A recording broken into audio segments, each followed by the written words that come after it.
Hello, and welcome to Seroptimus International Voices, where we give a global voice to women and girls. SI Voices is a space where women's stories and issues are heard as we celebrate 100 years of our remarkable organization. We will reveal and rediscover the history of our global movement while educating and informing on many of the key challenges affecting women and girls today. Hello, I'm Kati Kaf, a Seroptimist from Bonn in Germany. I have been a Seroptimist for 37 years. Today, I'm honored with the task of hosting a conversation with Joanne from Malaysia. Joanne is President-elect of Seroptimist International of Southwest Pacific. Today, we are going to talk about food, agriculture, and empowering women in this context.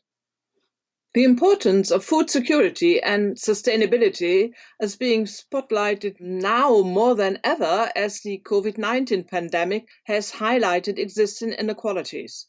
The number of people who suffer from hunger is currently estimated by the United Nations to be almost 700 million people, or almost 9% of the world population.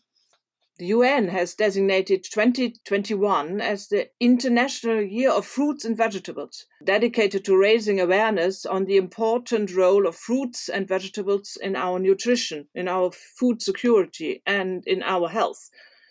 One of the Sustainable Development Goals being reviewed at this year's high-level political forum is SDG 2, Zero Hunger. So you can see that food security is a really important issue worldwide. And it is something that SI has worked to achieve in community across the world for many years. My guest today is Joanne.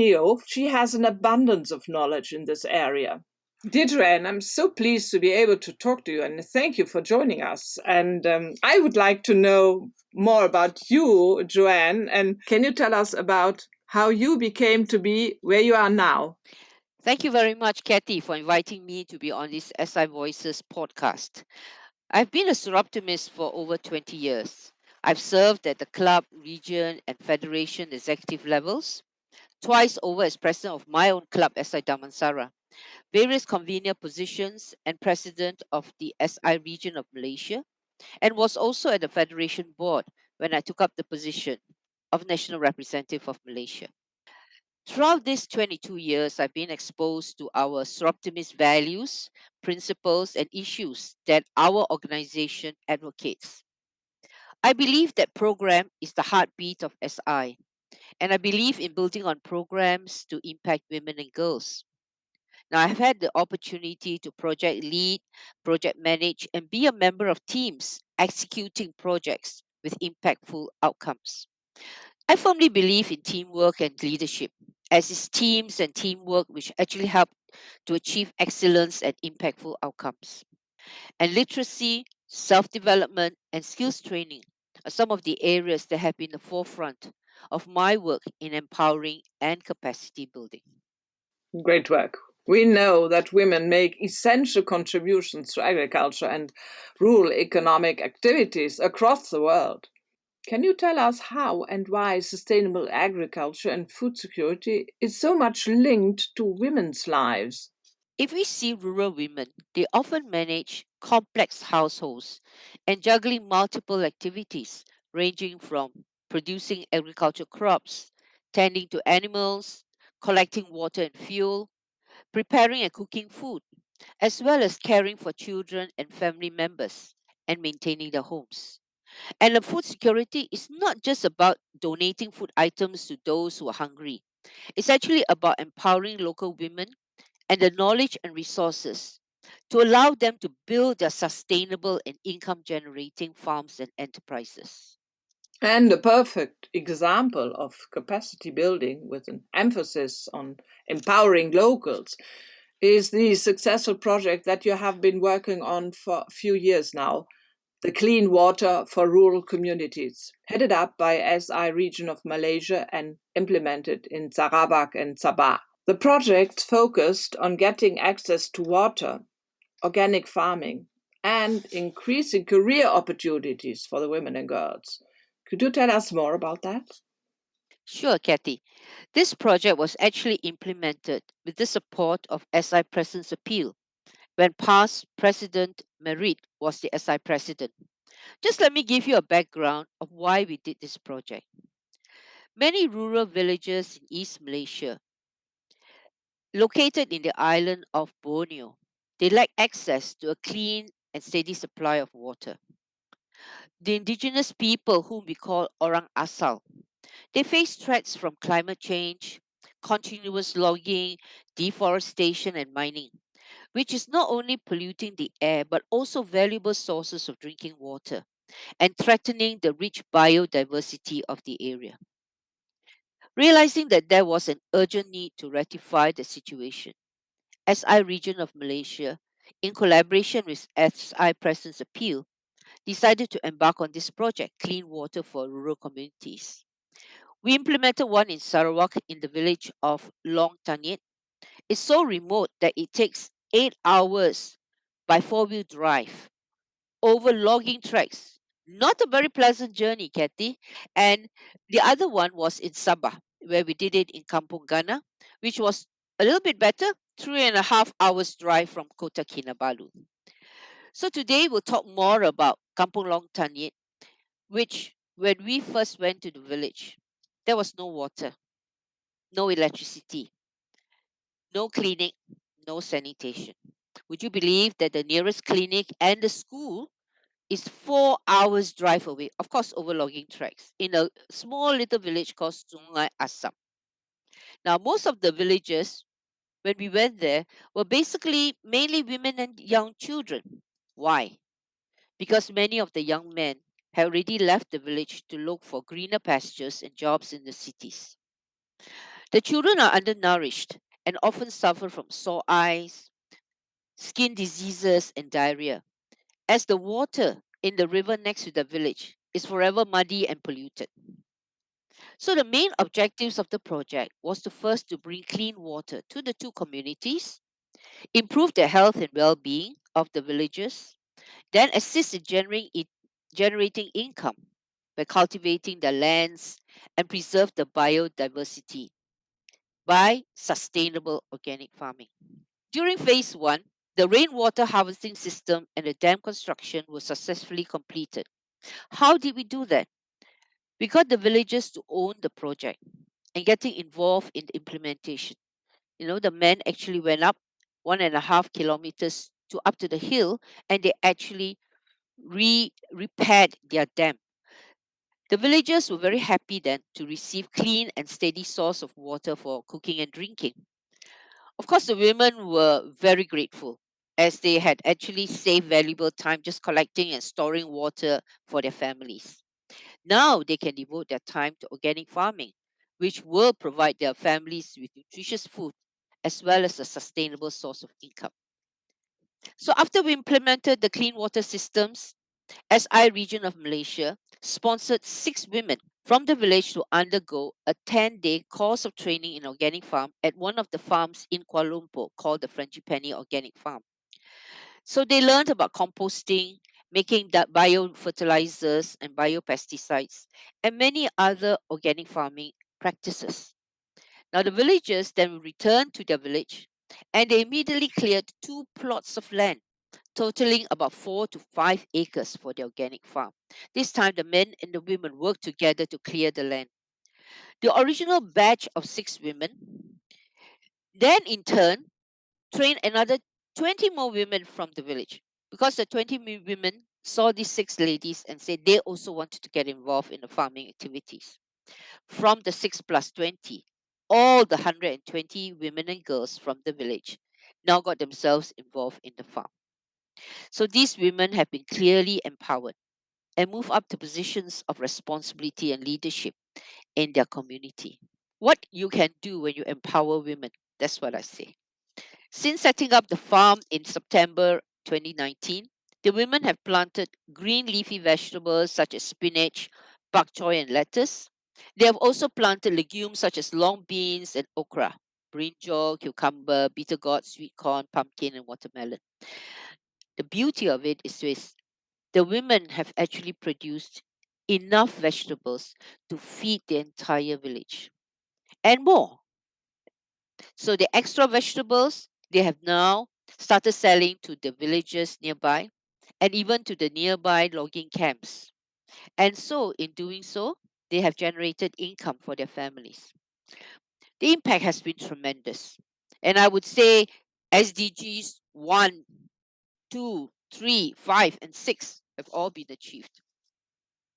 Fantastic. This project really did take a holistic and a community led approach. Not only did the project build a sustainable and thriving farm, there were other aspects what the project covered too, including training some of the village girls in welding. Could you say more about that? I'm very honored and privileged to have been working with these girls who wanted to break out from their stereotype where we always assume that welding is only for boys and men. But these girls really wanted to step out. They took a very brave step, and I would say they've actually broken the glass ceiling on this. So let us talk about the five Penang girls. SI region of Malaysia supported them to pursue their Malaysian Skills Certificate in welding to upgrade it to a diploma. Now, why a diploma? If you only have your Malaysian Skills Certificate, you only become an ordinary welder.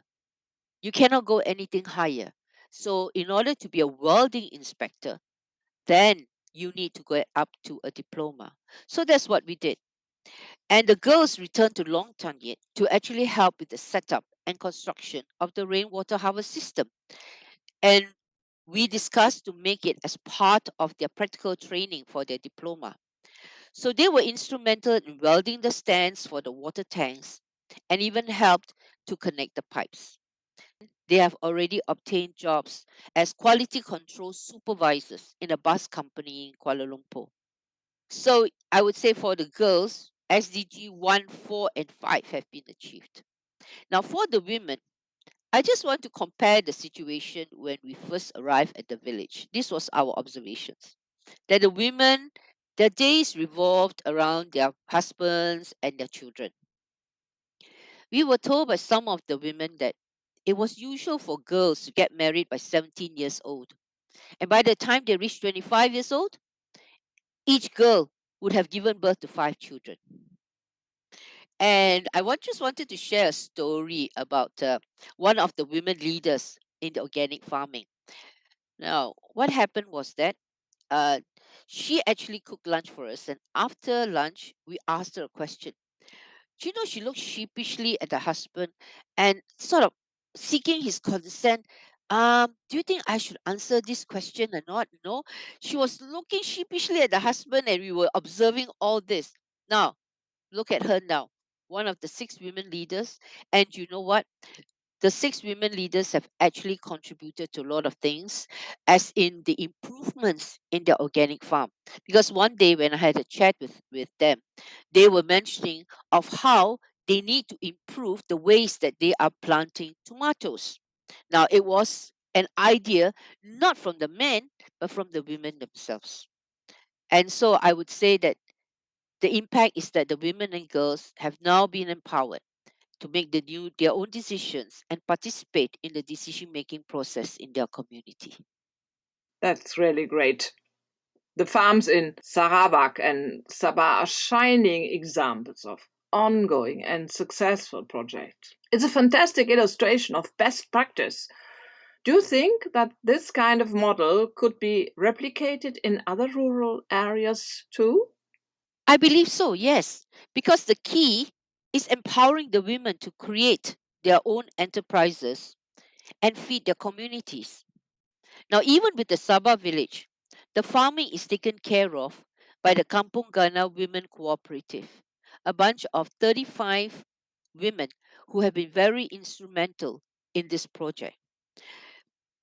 What we learned from a couple of lessons here is that before any project can be implemented, there must be a buy-in from the villagers. I just mentioned to you that it's not like it's so easy to walk into a village and say we want to do this project for you. It's got to be a buy-in. And the thing is this, the other very important thing is to let the villagers own the project. So when they own the project, they're committed. The men were committed to do the rainwater harvesting and the construction of the dam, and the women were committed to actually get the organic farm running. Now, one thing which we have not been able to do was to help the villagers in Long Tanyet to move to the next stage, which is marketing, processing, distribution, creating towards an enterprise. I must share this thing with you, with everyone. You know, the villagers in Long Tanyet, they even have come up with their own logo for their enterprise. And I would say that this lockdown is not doing anybody good because it's delaying it. And so, but when we are able to travel to Sarawak, and we will be able to provide training for phase 3. Very good. Now, Joanne, what are some takeaways that you would like our listeners to really think about and take forward as we think more seriously about sustainability and food security? Let's grow our own fruits and vegetables. You know, those of us who stay in the condos and the apartments, well, we can cultivate these on our balconies because our balconies need to be empty, but can be full of fruits and vegetables. And I think we need to make more sustainable choices, like a responsible consumption of food, don't waste, and responsible consumption of goods. That are some of the things that we can do on our own capability and our own level. Secondly, lobby governments to give grants to rural areas, to build their own farms, but very importantly, invest in the women. Yes, invest in women. Thank you very much, dear Joanne, for taking us into your region, your federation. We wish you good luck for your presidency and the best of results for the projects dealing with nutrition, food security, and empowering women. Dear listeners, we hope you enjoyed this podcast with Joanne from Malaysia. And we also hope that you will join us again for the next podcast. Thank you very much. You've been listening to SI Voices, a podcast hosted by Seroptimist International. Follow us on social media for our latest news and updates at Seroptimist Global on Facebook and Instagram, and at Seroptitweet on Twitter. You can also check out our website, seroptimistinternational.org. Please join us next time on SI Voices.